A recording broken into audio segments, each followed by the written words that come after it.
সর্বকালের অন্যতম সেরা ব্যাটার বিরাট কোহলি ভারতের এই ব্যাটিং স্তম্ভ মাঠে নামে যেন রেকর্ড গড়তে। আন্তর্জাতিক হোক কিংবা আইপিএলে কোহলি ব্যাটিংয়ে নামলেই ক্রিকেটের পরিসংখ্যানে চোখ বোলাতে হয়, কারণ হয়তো কোনো রেকর্ড ভেঙে দেবেন তিনি।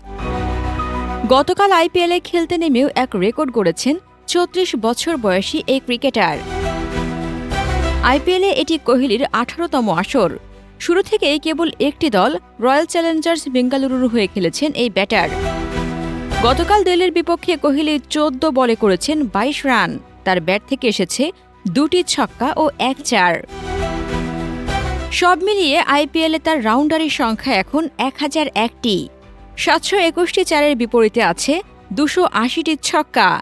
বিশ্বের যে কোনো টি-২০ লিগে ১০০০ বাউন্ডারি মারা একমাত্র ক্রিকেটার এখন কোহলি। তালিকায় কোহলির পরে রয়েছেন শিখর ধাওয়ান। আইপিএলে ৯২০টি ছক্কা মেরেছেন তিনি। ৮৯৯টি বাউন্ডারি নিয়ে ৩ নম্বরে রয়েছেন ডেভিড ওয়ার্নার। কোহলির রেকর্ডের দিনে জয় পায়নি বেঙ্গালুরু। আগে ব্যাট করে ৭ উইকেটে ১৬৩ রান করেছিল কোহলিরা। জবাবে ব্যাট করতে নেমে লোকেশ রাহুলের অপরাজিত ৯৩ রানে টানা ৪ জয় তুলে নিয়েছে দিল্লি। আর ৫ ম্যাচে এটি বেঙ্গালুরুর দ্বিতীয় হার।